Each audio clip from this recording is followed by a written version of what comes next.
வணக்கம் விமலேஷ் சார். வணக்கம் சகோதரர்.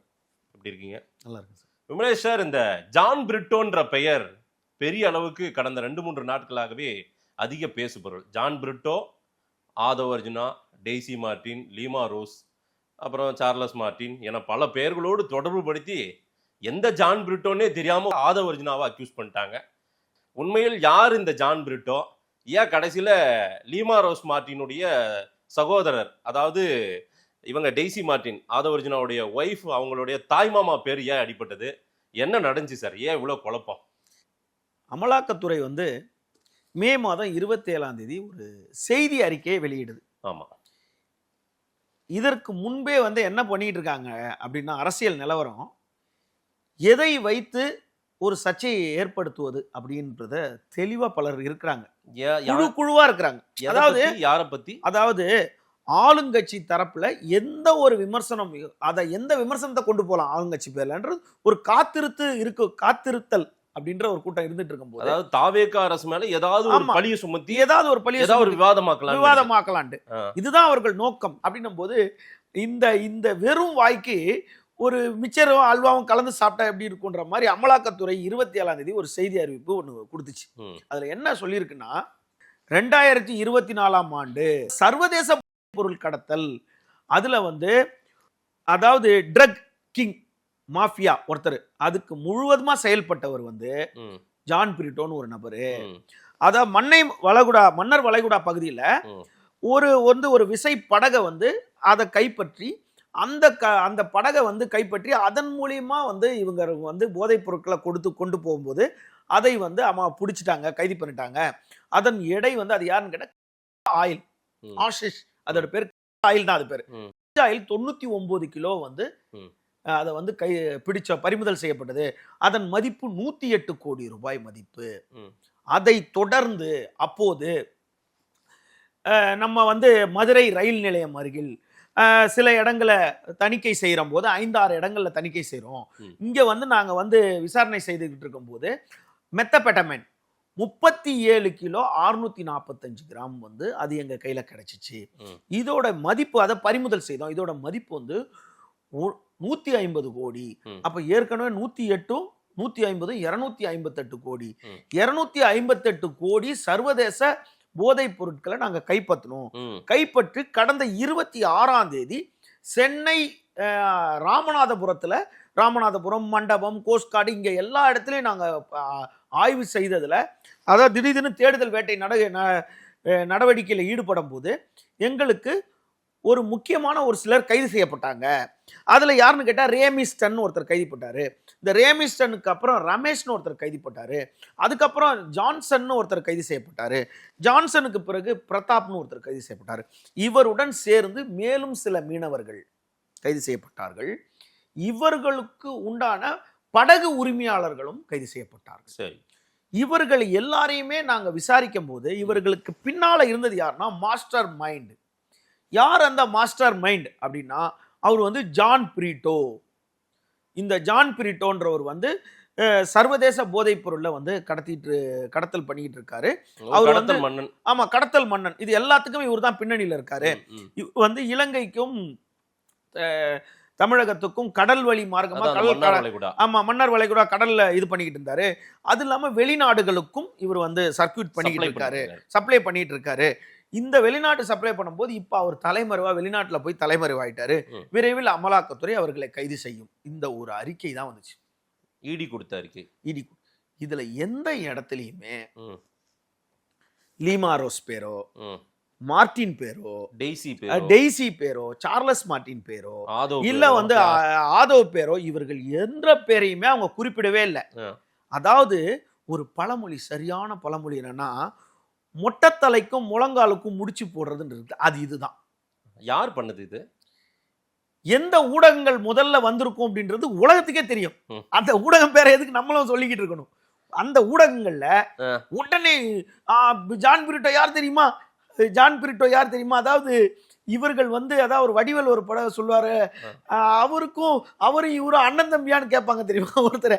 அந்த மாதிரி ஜான் பிரிட்டோ யார் அப்படின்னா கூட சரி, இந்த ஜான் பிரிட்டோவே இருக்கட்டும். அப்படின்னா கூட லீமா ரோஸோட தம்பி தானே சொல்லணும். ஆமா, ஜான் பிரிட்டோ. எப்படி ஆதவ் அர்ஜுனாவோட பொண்டாட்டியோட மனைவியோட தம்பி அப்படின்றது எப்படி சித்தரிக்கிறாங்கன்றது இப்ப புரியுதா? விளையாட்டுத்துறை, தமிழக விளையாட்டுத்துறை அமைச்சரோட மனைவி டெய்சியோட அம்மா லீமா ரோஸோட தம்பி ஜான் பிரிட்டோ, இப்படிலாம் ஒரு கதை சொல்லி அதுக்கு ஒரு எக்ஸ்ட்ரா பீரியட். அதாவது சினிமால இருக்க பெரிய பெரிய கதை வசனகர்த்தா, ஸ்கிரிப்ட் ரைட்டருக்கே டஃப் கொடுக்குற ஆளுங்க நம்ம காவல்துறை. நம்ம தமிழக காவல்துறையை விட தூக்கி சாப்பிடுற அளவுக்கு இந்த ஊடகத்தை இப்ப இருந்த இந்த ஊபிஸ்ன்றது, அவங்க பாசையில ஊபிஸ்ன்றது, இவர்கள் வந்து என்ன பண்ணிட்டாங்க, எதுக்கு அவர் விளையாட்டுத்துறை அமைச்சராக இருந்தா தெரியுமா? இந்த துறைமுகங்கள் மூலியமா தான் இதெல்லாம் வருது. அதனால அவர் துறைமுகங்களை கைப்பற்றதுக்காக தான் அவர் இங்க வந்தாரு. இது மூலியா தான் சர்க்கியூட் ஆகுது. ஜான் பிரிட்டோ இப்படின்னு கதை வர்ணிச்சு, கிளை கதைகள், வர்ணனைகள் பெரிய லெவல்ல போயிட்டே இருந்துச்சு. இப்பதான் பூனைக்குட்டி வெளியே வந்துச்சு. நேரடியா ஒருத்தர் வராரு. அதாவது யூடியூபர்கள் வந்து, அதாவது எதை கிடைத்தால் அதை செய்தியாக்கலாம். ஒரு 2 ஊடகங்கள்ல, முன்னணி ஊடகங்கள்ல வந்துருச்சு. அப்ப அது உண்மைதான் இருக்கும்னு சொல்லிட்டு அதை அப்படியே காப்பி பேஸ்டா அடிக்க ஆரம்பிச்சிட்டாங்க. நம்ம இது 2 நாள் முன்னாடியே பேசலான்னும் போது, நம்ம யூடியூபர் இல்ல, நம்ம ஒரு ஜேர்னலிஸ்ட், தரவுகள் இல்லாம நம்ம பேச முடியாது. அப்போ நம்ம இதை வெயிட் பண்ணி பார்க்கலாம். எப்பயுமே இந்த யூடியூபர்ஸ் மற்றவங்க என்ன பண்ணுவாங்க, ஒரு சம்பவம் நடந்த அடுத்த செகண்ட் அதை பேசணும்னு நினைப்பாங்க. அடுத்த செகண்ட்ல அந்த குற்றவாளியை கைது பண்ணியிருக்க மாட்டாங்க, அந்த பாடியை வந்து போஸ்ட்மார்ட்டம் பண்ணியிருக்க மாட்டாங்க, இல்ல அந்த அக்யூஸ்ட் யாருன்னே தெரியாது, எஃப்ஐஆர் கூட போட்டிருக்க மாட்டாங்க. அப்பதான் இன்வெஸ்டிகேஷன் நடக்கும், என்கொயரி ஆஃபீஸர் வந்திருப்பாங்க, அதுக்குள்ள பேசணும்னு நினைப்பாங்க.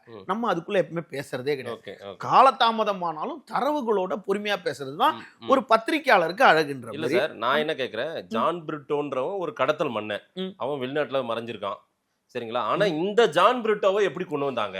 ஏன்னா இந்த ஜான் பிரிட்டோ மேல வேற ஏதாவது, அதாவது ஆதவ் அர்ஜுனா மனைவி, ஆதவ் அர்ஜுனா திருமணம் செய்து கொள்வதற்கு முன்பாகவே ஆதவ் அர்ஜுனா குடும்பத்தினர்ல வந்து என்ன பண்றாங்க, எர்ணாகுளம் நீதிமன்றத்துல ஒரு 53 பேர் மேல புகார் வந்து ஒரு நிறுவனங்கள் மீது ஒரு புகார், 53 பேர் வந்து ஒரு நிறுவனங்கள் மேல புகார் கொடுத்திருக்காங்க. அந்த நிறுவனங்களோட உரிமையாளரா வந்து இந்த ஜான் பிரிட்டோ, அவர்கள் சகோதரி லீமா ரோஸ், அதற்கு அப்புறம் அந்த டெய்சி, அதுக்கப்புறம் சார்லஸ் மார்டின், இவங்க பேர்லாம் இருந்தனால அந்த வழக்கு வந்து எர்ணாகுளம் நீதிமன்றத்துல அமலாக்கத்துறையோட பண மோசடி வழக்கு அது ஒரு 8 ஆண்டுகளா நடந்துகிட்டு இருக்கு.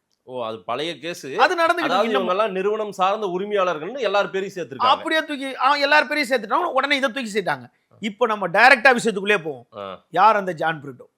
அதாவது சென்னை கொடுங்கையூர்ல இருதயராஜ்னு ஒருத்தர் இருக்காரு. சரி, அந்த இருதயராஜ் யாருன்னு கேட்டா, நாட்டின் மிக முக்கிய உளவு அமைப்பான ரா நம்ம படத்துல தான் கேள்விப்பட்டிருக்கோம், நாட்டு ரா அப்படின்னு. அதே மாதிரி நாட்டின் முக்கிய உளவு பிரிவு அமைப்பான ரால வந்து இளநிலை அதிகாரியா, அதாவது ஒரு ஜூனியர் அசிஸ்டண்டா வந்து பணிபுரிந்து ஓய்வு பெற்றவர் இருதயராஜ். அவருடைய மகன் தான் சென்னை கொடுங்கையூரை பூர்வீகமாக கொண்டவர் தான் ஜான் பிரிட்டோ. ஓகே, இந்த ஜான் பிரிட்டோ வந்து சர்வதேச பள்ளியில தான், அவங்க ராவோட ஆபீசர் பையனா உங்களுக்கு என்ன மாதிரி சீட் கிடைக்கும், ஒரு சென்ட்ரல் கவர்மெண்ட் அந்த மாதிரி ஒரு பெரிய சர்வதேச பள்ளினா நீங்க பள்ளி பேரை குறிப்பா பல பள்ளிகள் எடுத்துக்கலாம். அந்த பள்ளியில படிக்கிறாரு. 10வது மேல படிப்பு பெருசா வரல. 12வதுலயே இவருடைய வாழ்க்கை வந்து தடம் புரண்டுருது, பாதை மாறி போகுது. தாய் தந்தைக்கு தெரியுது, கண்டிக்கிறாங்க. தாய் தந்தையை விட்டு 12 வயசுலேயே 12வது படிச்சும் போதே பிரிஞ்சிடுறாரு. பிரிஞ்சு என்ன பண்றாரு, இவர் ஒரு ஸ்மெக்லர் ஆயிரணுன்ற ஒரு தாட்ஸ் வந்துருது. காலம் அவர் அந்த பாதைக்கு எடுத்துட்டு போகுது. அதுக்கு தகுந்த நண்பர்கள் சேர்றாங்க. அந்த நண்பர்கள் கூட சேர்றாரு. சேர்ந்து என்ன பண்றாரு, அப்போ என்ன பண்ணியிருப்பார் பேசிக்கானா, அந்த அவர் 12வது படிக்கும் போது என்ன பண்ணியிருப்பாரு, சில கஞ்சா பொருட்களையோ அந்த மாதிரி லெவல்ல தான் அவர் வந்திருப்பார். அதுக்கப்புறம் அப்படியே இலங்கைக்கு போறாரு. இலங்கையில தங்கிட்டு என்ன பண்றாரு, கடல் மார்க்கமா இதெல்லாம் பண்ணிக்கிட்டு இருக்காரு. இதுல ஆய்வு செய்தா மியான்மர் அங்க இது பண்ணது, அதாவது இதுக்கு இதுல நம்ம நிறைய பேர் வந்து கைது பண்ணி சிறையில இருக்காங்க, புழல் சிறையில நைஜீரியன்ஸ் இருக்காங்களா, அந்த மாதிரி நைஜீரியாஸுக்கு கொஞ்சம் சரக்கு கடல் வழியா மாத்திக்கிட்டு இருக்காரு. அங்க வந்து அவர் மேல, இலங்கையில அவர் மேல வழக்கு பதிவு செய்யப்படுது. அங்க சிறையில இருந்தாரா இல்லையான்றது இன்ன வரைக்கும் தரவுகள் நம்ம கிட்ட இல்ல. ஆனா சிறையில இருக்கிறதுக்கு வாய்ப்புகள் இருக்குன்னா, அங்க இருந்து இவர் அப்படியே தன்னை ப்ரமோட் பண்ணிக்கிட்டே இருக்காரு.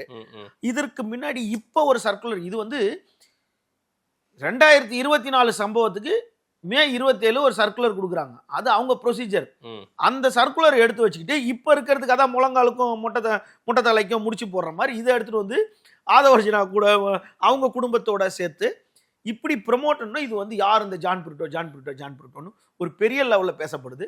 உடனே இந்த ஜான் பிரிட்டோ இது அவரை பத்தி பின்னணி பார்த்தா அவரை வந்து அமலாக்கத்துறை, அதாவது இந்திய காவல்படை, ரெண்டாவது வந்து நம்ம இலங்கை காவல்படை, இது எல்லாம் தேடினோன்னே அவர் அப்படியே அயல் நாட்டுக்கு தப்பி ஓடுறாரு. இதுல ஒரு முக்கியமான விஷயம்னா 2018 தான் ஒரு பாஸ்போர்ட் கொடுக்குறாங்க. இப்போ 2018 இருந்து 28 வரைக்கும் அவர் பாஸ்போர்ட் கொடுக்குறாங்க. 2018 28 வரைக்கும் இருக்கு. அதுக்கு முன்னாடி அவர் பாஸ்போர்ட் எடுத்திருக்காரா இல்ல 2018 தான் ரினியூவல்னா அப்ப 2008 அவர் எடுத்திருந்தாதான் 2018 அவருக்கு திரும்ப ஒரு பாஸ்போர்ட் கொடுப்பாங்க. அப்ப அதுக்கு முன்னாடி அவர் எடுத்தாரான்னு தெரியல. அவருடைய 2018 இந்த பாஸ்போர்ட்ல எடுக்கிறாரு. 2019 ஆண்டு டிசம்பர் மாசம் 31 அவர் வந்து டிசம்பர் மாசம் 31 சென்னை விமான நிலையத்துல வந்து இறங்குனதுக்கு உண்டான இமிகிரேஷன் அரைவல் குத்திருக்காங்க அவருக்கு. சரி. அப்ப 2018 உள்ள வந்திருக்காரு. அடுத்த இமிடியேட்டா ஒரு 18 டேஸ்ல மும்பை ஏர்போர்ட்ல இமிகிரேஷன்ல குத்திருக்காங்க. இந்த 18 நாளுக்குள்ள அவர் வெளிநாடு போயிட்டு வந்திருக்காரு. வெளிநாடு போயிட்டு வந்து தான் இமிகிரேஷன்ல குத்திருக்காங்க. டொமஸ்டிக்ல போகும்போது உங்களுக்கு இமிகிரேஷன் குத்தவே தேவையில்லை. அப்ப எங்க இருந்தோ வந்து அவர் 19 வந்து டிசம்பர் 31 சென்னை ஏர்போர்ட்டுக்கு வராரு. திரும்ப வந்து அடுத்த ஜனவரி 18 2020 வந்து மும்பை ஏர்போர்ட்டுக்கு வராரு இமிகிரேஷன். அப்ப இந்த 18 நாள்ல அவர் ஃபாரின் போயிட்டு வந்திருக்காரு இமிகிரேஷன். ரெண்டுமே அரைவல் தான் காட்டுது. அதுக்கு பின்னாடி அவர் எந்தெந்த நாட்டுக்கு போயிருப்பாரு. இப்போ தேடி பார்த்தா 2018 இந்த போதைப் பொருட்களே எவ்வளவு பேர் மாட்டியிருப்பாங்கன்னு அப்ப நம்ம ஆய்வு செய்து பார்த்தோம்னா, இப்போ நம்ம வந்து நீங்க புழல் சிறையில பாத்தீங்கன்னா நிறைய நைஜீரியன்ஸ் இருக்காங்க. அந்த நைஜீரியன்ஸ் கூப்பிட்டு கேட்டோம்னா இந்த மாதிரி இப்போ கூட லேட்டஸ்டாக டயானான்னு ஒரு லேடி வந்து என்னென்ன பண்ணுறாங்க, இன்னமும் சிறையில் இருக்காங்க. அவங்க என்ன பண்ணுவாங்க, இல்லை நாங்கள் வந்து மருத்துவத்துக்காக எங்கள் அண்ணனோட இந்த ட்ரீட்மெண்ட்டுக்காக கிட்னி போச்சு, அந்த ட்ரீட்மெண்ட்டுக்காக நாங்கள் மும்பை வந்தோம். இப்போ இவர் இறங்கின இடம்னு பார்த்தீங்கன்னா மும்பையில் இறங்கியிருக்காரு. இப்போ மும்பைன்றது எப்படிப்பட்ட மார்க்கெட்டுன்னு நம்மளுக்கு தெரியும். இப்போ நிறைய நைஜீரியன்ஸை யாரை கேட்டால் நாங்கள் மும்பை ஆப்ரேஷனுக்கு வந்தோம், அங்கே பெங்களூருக்கு வந்தோம், அங்கேருந்து இதை கொண்டு வந்து பெங்களூரில் கொடுக்க சொன்னாங்க, பெங்களூர்லேருந்து இங்கே கொண்டு வந்து இங்கே கொடுக்க சொன்னாங்க. இந்த மாதிரி இவர் இந்த மாதிரி பண்டமாற்று முறைகளில் இதை பயன்படுத்திருக்காரு. இதுக்கு அவர் என்ன பண்ணியிருக்காரு, இந்த 5 பேரும் எப்படி இப்போ இந்த ரோமிஸ்டன், ரமேஷ், இந்த பிரதாப், இந்த ஜான்சன் இவர்களை எப்படி கைது செய்திருக்காங்கன்னா, அதாவது ஒரு லேண்ட் வாங்குறோம், ஒரு கார் வாங்குறோம்னா காசை கொண்டு போய் நீங்கள் ஷோரூமில் கொடுத்து வாங்க முடியாது. அதுக்கு நீங்கள் அக்கௌண்ட்டில் NEFT பண்ணணும், இல்லை வந்து நீங்கள் செக்கு கொடுக்கணும், இல்லை RTGS ஏதாவது ஒன்று பண்ணணும். லேண்டுனா கூட அந்த வேல்யூக்கு தகுந்த ஒயிட் மணியை நீங்கள் காட்டி தான் ஆகணும். அப்படின்னும் போது இப்போ ஜிஎஸ்டி எல்லாத்துக்கும் ஜிஎஸ்டி வந்துருதும். அப்போ இந்த மாதிரி கஞ்சா ஆயிலுக்கும் மெத்தபெட்டமைனுக்கும் ஜிஎஸ்டி யாரும் கேட்க போகிறதில்ல. அப்போ இதுக்கு அவருக்கு பிளாக் மணி தான் போகுது. அப்போ இவர் வந்து ஹவாலா பணத்தை வந்து டிரான்ஸ்ஃபர் பண்ணுறாரு எல்லாத்துக்கும். அப்போ இவருக்கு ஹவாலா பணம் எப்படி வருது, கணக்கில் அடங்காத பணம். இப்போ இந்த பணத்தை இவர் பண பரிவர்த்தனை பண்ணதுனால தான் இந்த 5 பேரும் கைது செய்யப்பட்டாங்க. ஓகே, பணம் எங்க இருந்து வருது? அப்போ இதுக்கு யாருன்னா என்ன, இப்போ அவர் எங்கேயோ அதான் மாஸ்டர் மைண்ட், அதாவது who is the original John Britto, அதாவது ட்ரக் கிங், அதுதான் சரியான வார்த்தை. நீங்க சிங்கம் படத்துல வந்து இவர் நேரா போயிட்டு இங்கேருந்து போயிட்டு அந்த ஆஸ்திரேலியால போய் பிடிச்சிட்டு வருவார்ல, அந்த மாதிரி ஒரு டேனி மாதிரி நினைச்சிக்கலாம். அந்த டேனி தான் வந்து இப்ப ஜான் பிரிட்டோ. சரி, இந்த டேனியோட அப்ப 2018 அவன் எவ்வளவு 24 எவ்வளவு பண்ணிருப்பான். அப்ப 24 கைது செய்திருக்காங்கன்னா 2024 மதுரை ரயில் நிலையம் பக்கத்துல மெத்தபெட்டமைன் 37.645 கைது செய்திருக்காங்க. இலங்கை மன்னர் வளைகுடால வந்து 99 ஆயில வந்து லிட்டர் ஆயில பிடிச்சிருக்காங்கன்னா 2024 யார் இருந்தா, அப்ப யார் இருந்தா அப்பவே பிடிச்சிச்சு அப்ப அந்த விஷயம். சரி, அப்போ அந்த அறிக்கை இப்ப விடுது. இப்போ வந்து இப்போ இப்போ நாங்க மே 26ஆம் தேதி நாங்க 5 இடத்துல இது பண்ணோம். இப்போ எங்களுக்கு முக்கிய குற்றவாளி ஒருத்தர் ஜான் பிரிட்டோன் இருக்காரு, அவரை நாங்க தேடிட்டு இருக்கோம். சீக்கிரம் அமலாக்கத்துறையில கைது செய்வார், பல நாடுகள் தேடிட்டு இருக்கு. அதுல அவர் வந்து அமலாக்கத்துறையை நம்ம இந்தியா சைட்ல கைது பண்ணுவோம். இதுதான் அந்த சுற்றறிக்கை. இதை வச்சுக்கிட்டு இந்த பக்கம் எஸ்ஆர்ஐஸ் போட்டு போட்டு போட்டு போட்டு இதை அதாவது தமிழக அரசியலை உழுக்கக்கூடிய ஒரு பெயரா வந்து, அதாவது தமிழகத்தை அதிர வைத்த ஒரு போதைப் பொருளோட ஒரு அமைச்சருக்கு தொடர்பு இருக்கு, இதுதான் எலெக்ஷன் செலவுக்கே வந்திருக்கும், இதைதான் இதை பண்ணி இன்னும் கற்பனைகளுக்கு அளவே இல்லாத மாதிரி அள்ளி வீசிட்டாங்க எல்லாரும். அப்புறம் நேத்து திடீர்னு பார்த்தா சென்னை பெருநகர காவல் ஆணையர் அலுவலகத்துக்கு ஜான் பிரிட்டோன்னு ஒருத்தர் வந்து புகார் கொடுக்குறாரு. அவரு பி ஜான் பிரிட்டோ, இவர் ஐ ஜான் பிரிட்டோ. இவர் இருதயராஜ் இவங்க தந்தை பேர், அவர் பி ஜான் பிரிட்டோ, அவர் வந்து புகார் கொடுக்குறாரு. நாங்க வந்து இந்த மாதிரி லாட்ரி தொழில் தான் பண்ணியிருக்கோம், அப்போ நாங்கள் டெண்டர் எடுத்தோம், அப்போ நான் இத்தனை 45 கோடி ரூபா பணம் கட்டியிருக்கேன், அது எல்லாம் அப்போதே ஊடகத்தில் வந்திருக்கு, அப்போ எங்கள் நிறுவனம் மேல இதெல்லாம் எடுத்திருந்தாங்க, இப்போ இதுக்கும் நான் என் மனைவி உடல்நல சரியில்லாமல் இருக்காங்க, இப்போ 2-3 நாளாக எங்களுக்கும் போதைப் பொருளுக்கும் ஒரு பெரிய கட்டி எங்களை மன உளைச்சல் ஏற்படுத்துகிறாங்க, இதில் வந்து ஒரு 54-53 ஊடகங்கள் வந்து இந்த மாதிரி எங்களை பற்றி அவதூறு கிளப்பியிருக்கு, அது மாதிரி நான் சென்னை பெருநகர காவல் ஆணையர்கிட்ட புகார் கொடுத்துட்டு இந்த மாதிரி எங்களை மன உளைச்சல் ஏற்படுத்துகிறாங்க, அந்த வழக்கு ஒன்று நடந்துக்கிட்டு இருக்கு எங்களுக்கு, அது நிறுவனம் சார்ந்த வழக்கு, இந்த மாதிரி நாங்கள் போதைப் பொருள் விஷயத்துக்கு நாங்கள் எதுக்குமே போகல, எங்களை இந்த மாதிரி அவதூறாக பரப்புனவங்க மேலே நடவடிக்கை எடுக்கணும் அப்படின்னு சொல்லிட்டு வலுக்கட்டாயமாக சொல்கிறார். இந்த மாதிரி இத்தனை யூடியூபர்ஸ் எங்களை வந்து இது பண்ணிட்டாங்க அப்படின்னு ஒரு புகார் கொடுத்துருக்காரு. அந்த புகார் மீது என்ன நடவடிக்கை எடுக்கிறாங்க காவல்துறைன்றது இன்னும் நமக்கு தெரியல. விரைவாக நடவடிக்கை எடுக்கிறதுக்கு சார் இது ஒரு அரசியல் காரணத்துக்காக மாத்திருக்காங்க. இது ஒரு ஆள்மாறாட்ட கணக்கு தான். ஆள்மாறாட்ட அதாவது இருதயராஜ் ஜான் பிரிட்டோ வந்து இங்க பி ஜான் பிரிட்டோவா மாத்திட்டாங்க. அவர் வந்து நேத்துக்கு விளக்கம் கொடுத்துட்டாரு. என்னதான் இருந்தாலும் டிவிக்கே மேல எப்படியாவது பெரிய அலிகேஷனை தூக்கி போடணும்னு நினைச்சு ஒரு கூட்டம் வேலை செஞ்சுட்டே இருக்காங்க, ஏதாவது ஒண்ணு கிடைக்குமான்னு. இன்னொன்னு அதே போல Aadhav Arjuna, Lima rose, Charles Martin அப்படின்னா இன்னும் கொஞ்சம் வேகமாவே அதை செய்யலாம் அப்படின்னு நினைக்கிறாங்க. 2 நாட்கள் இவ்வளவு பெரிய விவாத பொருள் ஆனதுக்கு இவங்க தரப்புலயும் கொஞ்சம் சைலண்டாவே இருந்தாங்களே, ஸ்டார்டிங் ஸ்டேஜ்ல கொஞ்சம் அமைதியாவே இருந்த காரணம் என்ன? இல்ல அமைதியாவே இருந்த காரணம் என்னன்னா, எல்லாத்துக்குமே விமர்சனத்துக்கு எல்லாத்துக்குமே சில பேர் பதில் சொல்றது இல்ல. இப்ப நீங்க பாத்தீங்கன்னா கூட ஒரு அதிகாரி நியமனத்துல கூட ஒரு பிரபல யூடியூபர் வந்து ஒரு பொதுவெளியிலே அவரோட வலைதளத்துல எழுதினாரு, ட்விட்டர்ல எழுதினாரு, இந்த கட்சி தலைவர் தான் அதுக்கு சப்போர்ட் பண்ணாரு. அப்ப அந்த கட்சி தலைவர் வந்து பேசவே இல்லையே. நான் அதுல உடன்படல, எனக்கு அதுக்கு சம்பந்தம் இல்லைன்னு சொல்லல, ஆமா நான் அதுல சம்பந்தப்பட்டிருக்கேன்னு சொல்லல, அவர் அமைதி காத்துட்டாரு.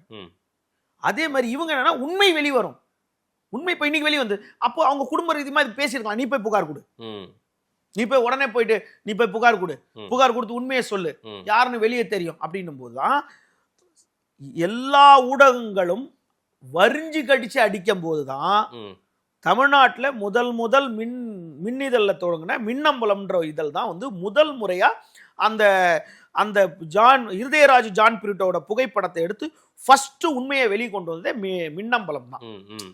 அவர்கள் தான் வந்து இதை வந்து இதுதான் உண்மை, இந்த ஜான் பிரிட்டோக்கும் அதுக்கும் துளியும் ஆதாரம் இல்லை, இதுதான் இது வேற அது வேற அப்படின்றத கிளியர் பிக்சர் அவர் பாஸ்போர்ட்டோட வெளியிட்டாங்க. சரி, அதன் பிறகு ஆஹா நம்ம சொல்லிட்டோமே திரும்ப ஜகா வாங்க கூடாதுன்றதுனால இல்ல இவர் வந்து ஆதவர்ஜுனோட மாமா இல்ல முதல்வரோட மாமா அப்படிலாம் வந்து சில கதைகள் கட்டப்பட்டுச்சு. ஒரு பெரிய மாஃபியா, போதைப் பொருள் கடத்தல் மாஃபியா இந்த ஒரு மாசத்துலயும் இருக்கா இல்ல குறைஞ்சிருக்குதா?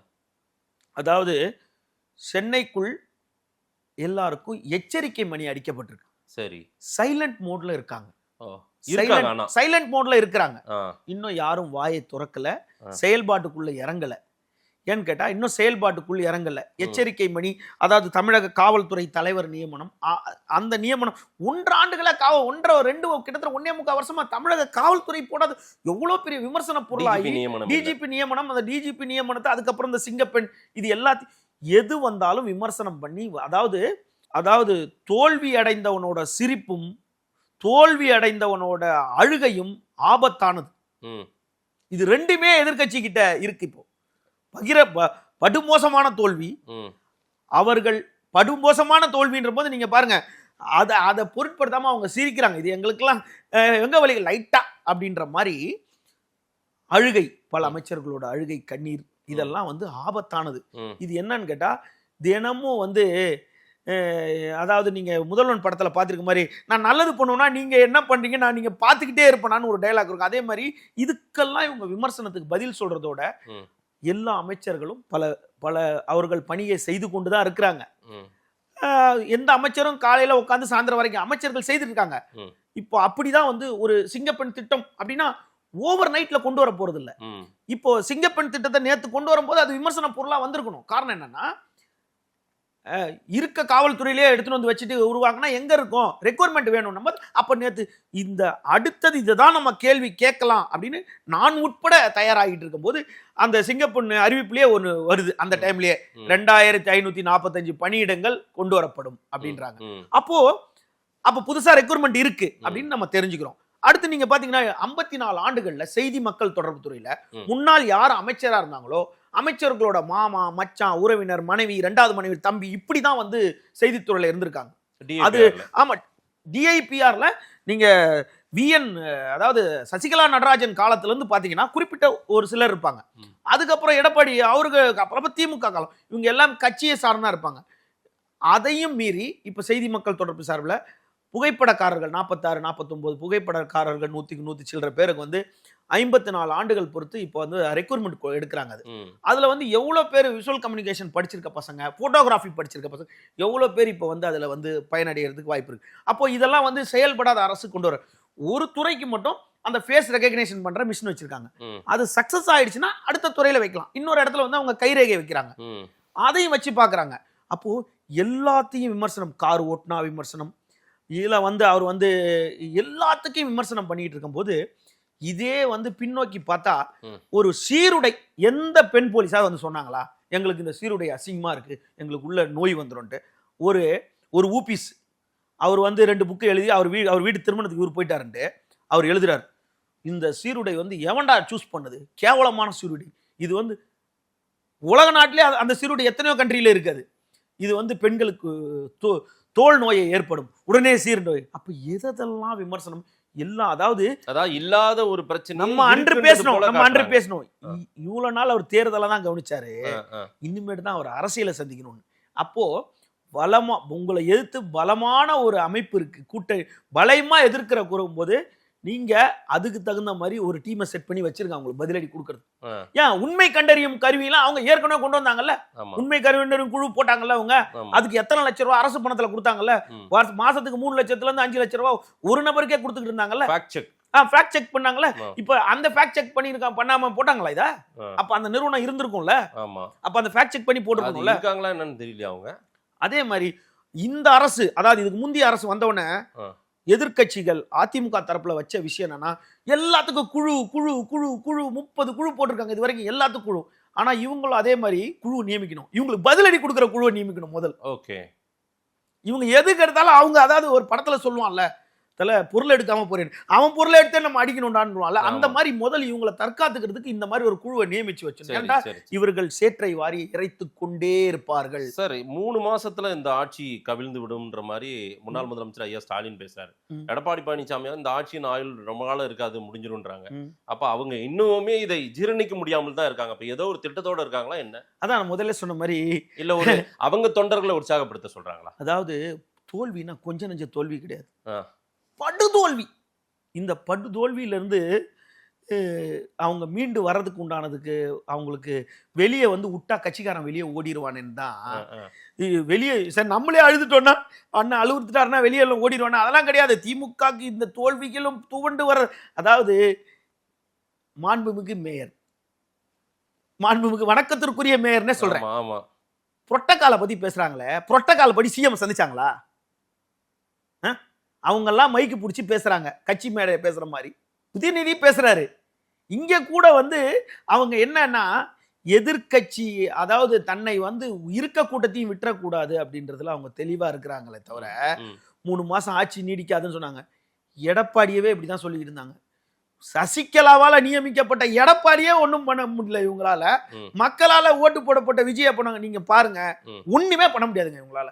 இவங்க சேற்றை வாரி தூத்தி கொண்டுதான் இருப்பாங்க.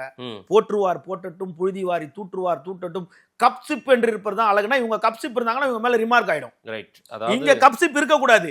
இவங்களுக்கு பதிலடி கொடுக்கறதுக்கு அவங்க 10 குழு வச்சிருக்காங்கல்ல, நீங்க 5 குழு போடுங்க. அவங்க கிட்ட 100 பத்திரிகையாளர் இருக்காங்க, உங்களுக்கு அவங்க ஒரு 50 பத்திரிகையாளர் வைங்க. அவங்க கொடுக்கறது பொய் இல்ல, அதை விமர்சனம் பண்றதுக்கு விவாதத்துக்கு நீங்க கொண்டு வாங்க. உங்க பக்கம் ஒரு பக்கம் ஆட்சி நடத்திட்டு போங்கன்னு என்ன தலைகீழ நின்று டக்கர் அடிச்சாலும் இவங்களால இந்த ஆட்சியை ஒண்ணுமே பண்ண முடியாது. அதுல வேற இவர் சொன்னார், ஆர்எஸ் பாதி வேற சொல்லியிருக்காரு பாருங்க. நான் வந்து ஒரு பக்கம் மீசை எடுத்துக்கிறேன். அவருக்கு நீங்க உத்து பாத்தீங்கன்னாவே அவருக்கு மீசை இருக்க மாதிரி தெரியாது. அவருக்கு இந்த வின்னர் படத்துல வடிவேல் மாதிரி தான் அவருக்கும் இருக்குமே தவிர, பட் அவர் இப்படி சொல்லியிருக்கணும், நாங்க ஒரு இடத்துல ஜெயிக்கலன்னா நாங்க மீசை எடுத்துக்கிறோம் வேணா சொல்லியிருக்கணுமே தவிர, இதெல்லாம் ரிப்ளை இப்ப திரும்ப கிடைக்க போகுது அவங்களுக்கு. இப்ப திரும்பவும் அதுக்குதான் அந்த ஜென்ஸ் அந்த இதெல்லாம் மாத்திக்கிட்டு எது கொண்டு வந்தாலும் வந்தால் போகாது புகழும் பழியும் நல்லது செய்தார்கள், நல்லாட்சி செய்தார்கள்னா அடுத்த 5 ஆண்டுகளும் இவங்க தான் வருவாங்க.